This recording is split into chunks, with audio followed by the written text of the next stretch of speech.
Baik, Assalamualaikum warahmatullahi wabarakatuh. Waalaikumsalam warahmatullahi wabarakatuh. Waalaikumsalam warahmatullahi wabarakatuh. Baik, yang kami hormati Dr. Zainal Arifin, SHMKN, selaku dosen pengampu mata kuliah Hukum Hak Kekayaan Intelektual. Di sini kami dari kelompok 1 ingin memaparkan dan mempresentasikan terkait tema implikasi hukum terhadap penyelesaian sengketa hak cipta, yang mana terdiri dari anggota Febriansah Rizky Hega, A011, Brigadir Sang Tatuko A035, Rakatama Gamas A070, Erlina Ayu A083, Yunika Rosari A090, Muhammad Bagas Zakaria A110, Alifah Agustin A185, Dwi Sulistianingsih A0198. Nah, di sini ada pertanyaan, apa yang dimaksud dengan hak cipta? Hak cipta adalah hak eksklusif pencipta yang timbul secara otomatis berdasarkan prinsip deklaratif setelah suatu ciptaan diwujudkan dalam bentuk nyata tanpa mengurangi pembatasan sesuai dengan ketentuan peraturan perundang-undangan berdasarkan pasal 1 angka 1 Undang-Undang Hak Cipta. Sebagai produknya ada lagu, novel, dan puisi. Nah, terkait yakni hak yang berkaitan dengan hak cipta yang merupakan hak eksklusif bagi pelaku pertunjukan, produser, fonogram, atau lembaga penyiaran berdasarkan pasal 1 angka 5 Undang-Undang Hak Cipta. Sebagai produk ada karya pertunjukan, karya rekaman, atau karya siaran. Dan tahukah kamu, hak cipta itu termasuk juga ke dalam hak kekayaan intelektual atau yang kita kenal sebagai haki, yang diberikan kepada pencipta atau pemegang hak cipta untuk mengatur penggunaan hasil penugasan atau penuangan gagasan atau informasi tertentu. Sebagai subjek kita ada dua, yakni pencipta dan pemegang hak cipta. Sebagai catatan, perbedaan yang paling jelas antara pencipta dan pemegang hak cipta adalah mengenai hak yang dimilikinya. Pencipta memiliki hak moral dan hak ekonomi sekaligus. Sedangkan pemegang hak cipta hanya memiliki hak ekonomi terhadap ciptaan. Baik, selanjutnya akan disampaikan oleh rekan Hegas. Waktu dan tempat disilakan. Baik, terima kasih. Di sini saya akan menjelaskan tentang konsep hak cipta itu ada dua, yaitu hak moral dan hak ekonomi. Hak moral itu yang bisa didenda dan hak ekonomi itu yang bisa dipidana.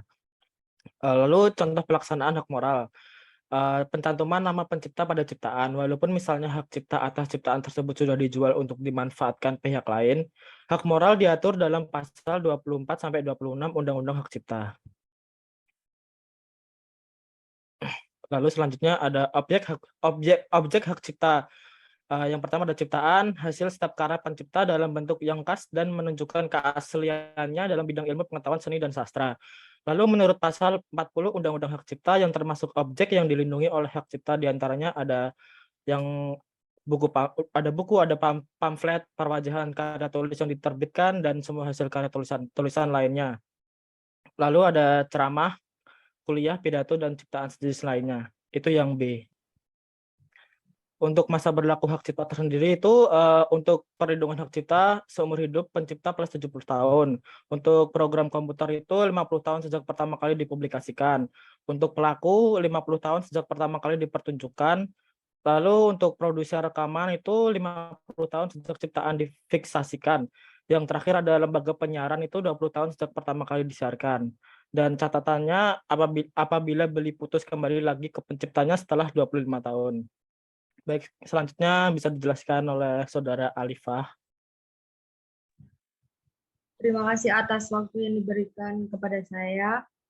Di sini ada langkah-langkah atau statement dalam mengurus hak cipta. Yang pertama, masuk ke situs hak cipta djip.go.id. Yang kedua, terus melakukan registrasi. Sampai di situ mendapatkan sertifikat yang dapat diunduh dan dicetak sendiri oleh pemohon dengan catatan dari Direktorat Jenderal Kekayaan Intelektual Dirjen Haki Kementerian Hukum dan Hak Asasi Manusia Republik Indonesia.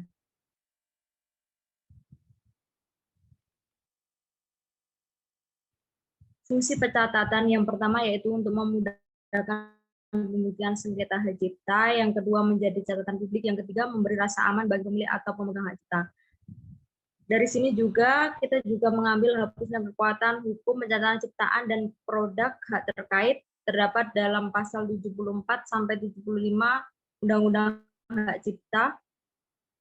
Kekuatan hukum catatan ciptaan dan produk hak cipta dihapus karena adanya yang pertama permintaan atau badan hukum yang namanya tercatat sebagai pencipta, pemegang hak cipta atau pemilik hak terkait. Yang kedua, lamanya waktu dari masa berlaku hak cipta. Putusan pengadilan yang telah memperoleh kekuatan hukum tetap mengenai pembatalan pencatatan ciptaan atau produk hak terkait, atau melanggar norma agama, norma asusila, ketertiban umum, pertahanan dan keamanan negara, serta peraturan perundang-undangan yang penghapusannya dilakukan oleh Menteri. Dari sini ciptaan yang dapat dilindungi oleh pasal 40 Undang-Undang Hak Cipta yaitu yang pertama adanya buku program komputer, pamflet, ceramah, alat peraga yang dibuat untuk kepentingan pendidikan dan ilmu pengetahuan, lagu dan musik, drama, seni rupa, fotografi, serta terjemahan atau tafsir. Selanjutnya akan dilanjutkan oleh rekan saya, Raka. Baik, terima kasih. Di sini saya akan melanjutkan apa yang telah disampaikan oleh Saudara Alifah. Hasil karya yang tidak dilindungi hak cipta, pasal 41 dan pasal 42 Undang-Undang Hak Cipta. Di antaranya, pertama, hasil karya yang belum diwujudkan dalam bentuk nyata. Yang kedua, setiap ide, prosedur, sistem, metode, konsep, prinsip, pertemuan, atau data walaupun telah diungkapkan, dinyatakan, digambarkan, dijelaskan, atau digabungkan dalam sebuah ciptaan. Yang ketiga, alat, benda, atau produk yang diciptakan hanya untuk menyelesaikan masalah teknis atau yang bentuknya hanya ditujukan untuk kebutuhan fungsional. Keempat, hasil rapat terbuka lembaga negara. Kelima, peraturan perundang-undangan. Keenam, pidato kenegaraan atau pidato pejabat pemerintah.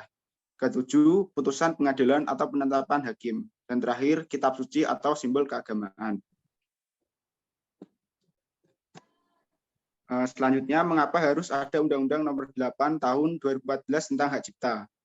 Yang pertama, hak cipta merupakan kekayaan intelektual yang mempunyai peranan strategis dalam mendukung pembangunan bangsa. Yang kedua, perlunya peningkatan perlindungan dan jaminan kepastian hukum bagi pencipta, pemegang hak cipta, dan pemilik hak terkait atas perkembangan ilmu pengetahuan, teknologi, seni, dan sastra yang demikian pesat. Yang ketiga, diperlukan implementasi dalam hukum nasional atau hukum internasional di bidang hak cipta. Yang keempat, sebagai pengganti Undang-Undang Nomor 19 Tahun 2002 yang sudah kurang relevan.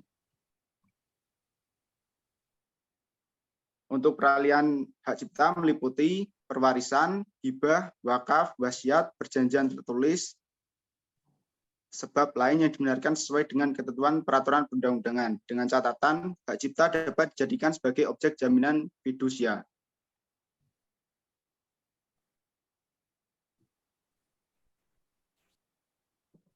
Lisensi pasal 80 sampai 81 Undang-Undang Hak Cipta. Izin tertulis yang diberikan oleh pemegang hak cipta atau pemilik hak terkait kepada pihak lain untuk melaksanakan hak ekonomi atas ciptaannya atau produk hak terkait dengan syarat tertentu, atau pasal 1 angka 20 Undang-Undang Hak Cipta.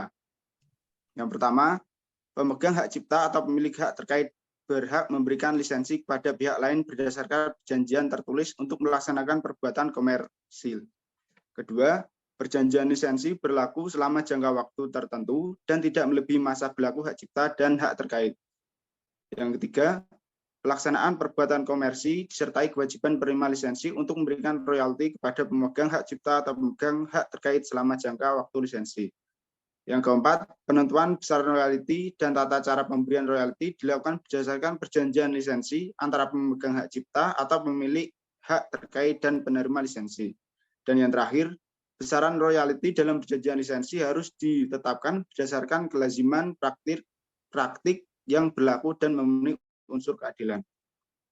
Untuk materi selanjutnya akan disampaikan oleh Saudara Tias. Baik, saya akan menjelaskan presentasi yang sebelumnya sudah disampaikan oleh Saudara Raka. Yaitu langsung saja ada perjanjian lisensi, yaitu berada di pasal 82 hingga 83 Undang-Undang Hak Cipta. Kemudian ada lisensi wajib yang isinya merupakan melaksanakan penerjemahan dan atau penggandaan ciptaan dalam bidang ilmu pengetahuan dan sastra yang diberikan berdasarkan keputusan Menteri atas dasar permohonan untuk kepentingan pendidikan dan atau ilmu pengetahuan serta kegiatan penelitian dan pengembangan. Itu ada di pasal 84 hingga 86 Undang-Undang Hak Cipta. Kemudian ada tambahan lagi, yaitu keterkaitan lisensi dan hak cipta dalam pemegang lisensi dapat dikatakan juga sebagai pemegang hak cipta. Akan tetapi sebagai pemegang hak cipta, untuk waktu tertentu dan untuk hal-hal tertentu sebagaimana yang diperjanjikan dalam perjanjian lisensi, ketika perjanjian lisensi sudah habis, maka pihak tersebut bukan lagi pemegang hak cipta.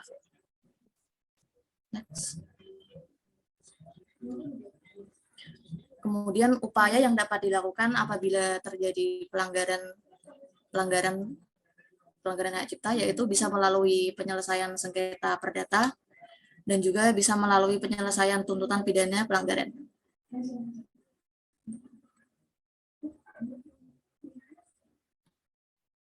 Selanjutnya saya akan menjelaskan mekanisme penyelesaian sengketa pelanggaran hak cipta dan hak terkait yang ada di pasal 95 dan pasal 109 Undang-Undang Hak Cipta. Yang pertama, penyelesaian sengketa hak cipta dapat dilakukan melalui alternatif penyelesaian sengketa, arbitrase, atau pengadilan. Yang kedua, pengadilan yang berwenang memeriksa perkara adalah pengadilan niaga. Yang ketiga, selain pelanggaran hak cipta dan atau hak terkait dalam bentuk pembajakan, sepanjang para pihak yang bersengketa diketahui keberadaannya dan atau berada di wilayah Negara Kesatuan Republik Indonesia, harus menempuh terlebih dahulu penyelesaian sengketa melalui mediasi sebelum melakukan tuntutan pidana. Pencipta, pemegang hak cipta, atau pemilik hak terkait berhak mengajukan gugatan ganti rugi berupa permintaan untuk menyerahkan seluruh atau sebagian penghasilan yang diperoleh penyelenggara ceramah, pertemuan ilmiah, pameran karya yang merupakan hasil pelanggaran hak cipta atau produk hal terkait. Upaya hukum dapat diajukan atas putusan pengadilan niaga terhadap sengketa hak cipta hanya upaya hukum kasasi. Atas permintaan pihak yang merasa dirugikan karena pelaksanaan hak cipta atau hak terkait, pengadilan niaga dapat mengeluarkan penetapan sementara untuk yang pertama, mencegah masuknya barang yang diduga hasil pelanggaran hak cipta atau hak terkait ke jalur perdagangan. Yang kedua, menarik dari peredaran dan menyita serta menyimpan sebagai alat bukti yang berkaitan dengan pelanggaran hak cipta atau hak terkait. Yang ketiga, mengamankan barang bukti dan mencegah penghilangannya oleh pelanggar. Kemudian yang terakhir, menghentikan pelanggaran guna mencegah kerugian yang lebih besar. Sampai di sini saya menjelaskannya. Selanjutnya akan dijelaskan oleh Saudari Erlana. Baik, saya akan menjelaskan contoh kasus. Kasus pelanggaran hak cipta laku oleh Gen Halilintar pada tahun 2021. Halilintar, Anovial Said, dan Lenggoni Umar Faruk yang dikenal dengan Gen Halilintar dinyatakan terbukti melakukan pelanggaran hak cipta terhadap lagu berjudul Lagu Cantik. Mahkamah Agung menghukum keduanya untuk membayar ganti kerugian sebesar 300 juta. Gen Halilintar dinilai mengubah lirik lagu Cantik dan merekam, membuat video serta mengunggahnya di akun YouTube Gen Halilintar tanpa izin dari PT Nagaswara Publisherindo yang menaungi para pencipta lagu Cantik. Majelis Hakim menyatakan perbuatan keduanya yang mentransformasikan ciptaan dan komunikasi ciptaan adalah pelanggaran hak cipta.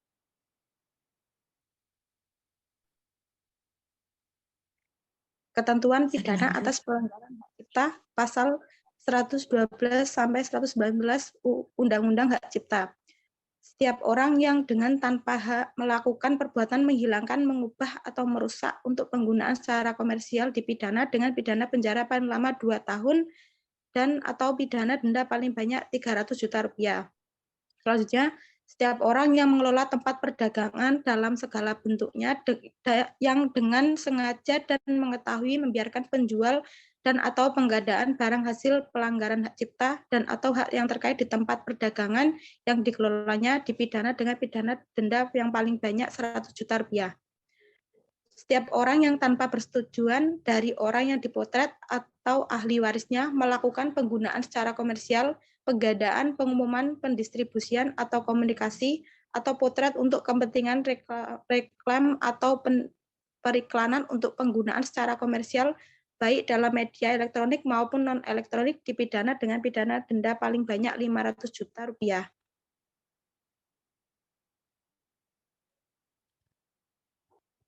PP nomor 56 tahun 2021 tentang pengelolaan royalti hak cipta lagu dan musik. Setiap orang dapat melakukan penggunaan secara komersial lagu dan atau musik dalam bentuk layanan publik yang bersifat komersial dengan membayar royalti kepada pencipta, pemegang hak cipta dan atau pemilik hak yang terkait melalui LMKN, Lembaga Manajemen Kolektif Nasional. Bunyi pasal 3 ayat 1. Pengelolaan royalti dilakukan oleh LMKN berdasarkan data yang terintegrasi pada pusat data lagu dan atau musik. Penarikan royalti dilakukan oleh LMKN untuk pencipta, pemegang hak cipta, dan pemilik hak yang terkait yang telah menjadi anggota maupun belum menjadi anggota dari suatu LMK. LMK adalah institut yang diberi kuasa oleh pencipta, pemegang hak cipta, dan atau pemilik hak terkait guna mengelola hak ekonominya dalam bentuk menghimpun dan mendistribusikan royalti. LMK ini berbentuk badan hukum nirlaba. Dalam melakukan penghimpunan royalti, LMKN melakukan koordinasi dan menetapkan besaran royalti yang menjadi hak masing-masing LMK sesuai dengan kelaziman dari praktik berdasarkan keadilan. Selanjutnya saya serahkan kepada moderator. Baik, terima kasih. Saya ambil alih. Selanjutnya kita memasuki sesi tanya jawab. Apabila ada yang ditanyakan, silakan. Apakah ada yang mau bertanya? Saya nggak mau bertanya. Boleh, dengan siapa? Bagas, Mbak, NIM A10110. Baik, bisa langsung dipaparkan pertanyaannya. Yang mau saya tanyakan itu, bagaimana jika ada seseorang yang telah melanggar hak cipta tetapi menyatakan bahwa tidak bermaksud melanggar hak cipta? Bisa diterima, Mbak? Baik, saya sampaikan ke pembicara. Bagaimana bisa diterima pertanyaan dari Bagas? Apakah ada yang menjawab? Baik, langsung saya jawab. Ya, silakan. Pertanyaan dari saudara Bagas bahwa jika ada seseorang yang telah melanggar hak cipta tetapi menyatakan bahwa tidak bermaksud melanggar hak cipta. Di sini saya akan menjawab, jika Anda tidak memiliki izin untuk menggunakan karya yang dilindungi hak cipta, konten Anda tetap dapat dihapus meskipun yang pertama, Anda mencantumkan pemegang hak cipta dalam daftar kredit saat memberikan izin untuk menggunakan karyanya. Beberapa pemegang hak cipta meminta Anda untuk melakukan hal ini. Dalam beberapa kasus, Anda mungkin juga perlu mencantumkan pemegang hak cipta dalam daftar kredit jika Anda berencana untuk menggunakan karyanya dengan cara yang Anda anggap sebagai penggunaan wajar. Namun, hal ini tidak otomatis memberi Anda hak untuk menggunakan konten tanpa izin. Yang kedua, Anda membeli konten tersebut, termasuk salinan fisik atau digital. Yang memiliki salinan berarti Anda mungkin dapat menjual salinan tersebut atau memberikannya kepada teman, namun tidak memberi Anda hak untuk berbagi konten tersebut secara publik dengan seluruh pengguna internet. Anda telah menyatakan bahwa tidak bermaksud melanggar hak cipta. Hal ini tidak pernah membantu. Pelanggaran hak cipta merupakan pelanggaran kewajiban mutlak. Artinya, saat pengadilan memutuskan bahwa ada pelanggaran hak cipta, pengadilan tidak akan melihat apakah Anda bermaksud melanggar atau tidak. Untuk itu, jawaban yang bisa saya sampaikan, apakah Saudara Bagas bisa menerima jawaban saya? Bagaimana Baik, untuk terima kasih atas jawabannya? Bisa saya terima. Baik. Apakah ada pertanyaan selanjutnya? Apabila ada, sesi pertanyaan yang kedua dibuka ya. Izin bertanya. Dengan siapa? Bagi Sri Santo Toko.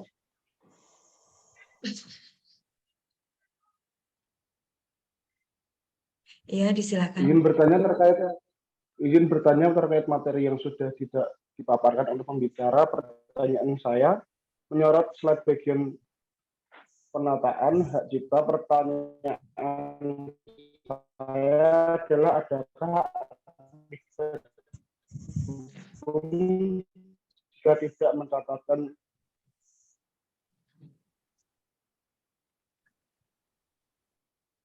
bisa dipahami, Mbak? Apakah bisa diterima oleh pembicara? Bisa diulangi sekali lagi? Izin pertanyaan saya menyorot slide bagian penataan hak cipta. Pertanyaan saya adalah adakah akibat hukum jika tidak mencatatkan ciptaan?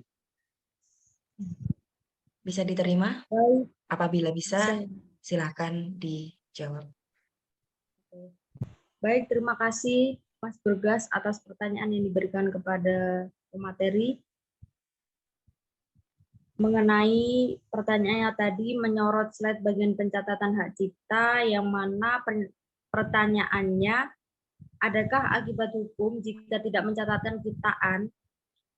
Di sini perlu dipahami dalam pasal 64 ayat 2 Undang-Undang Hak Cipta, diatur bahwa pencatatan ciptaan dan produk hak terkait bukan merupakan syarat untuk mendapatkan hak cipta dan hak terkait. Dalam penjelasan pasal 64 ayat 2 Undang-Undang Hak Cipta dinyatakan juga sebagai berikut. Pencatatan ciptaan dan produk hak terkait bukan merupakan suatu keharusan bagi pencipta, pemegang hak cipta, atau pemilik hak terkait. Pelindungan suatu ciptaan dimulai sejak ciptaan itu ada atau terwujud dan bukan karena pencatatan. Hal ini berarti suatu ciptaan baik yang tercatat maupun tidak tercatat tetap dilindungi. Terkait pernyataan mengenai akibat hukum tidak mencatatkan ciptaan, maka dapat dijelaskan bahwa tidak ada akibat hukum yang dapat menimbulkan suatu ciptaan menjadi tidak terlindungi dengan tidak dilakukannya pencatatan, karena perlindungan hak cipta tidak mewajibkan pencatatan. Hak cipta lahir secara otomatis berdasarkan prinsip deklaratif setelah suatu ciptaan diwujudkan dalam bentuk nyata, tanpa mengurangi pembatasan sesuai dengan ketentuan peraturan perundang-undangan. Pencatatan hanya dilakukan jika dirasakan penting bagi pencipta dan diperlukan sebagai alat pembuktian. Untuk itu yang bisa saya sampaikan mengenai pertanyaan dari Mas Bergas, apakah bisa menerima jawaban dari saya? Baik, bisa dipahami. Terima kasih atas jawabannya.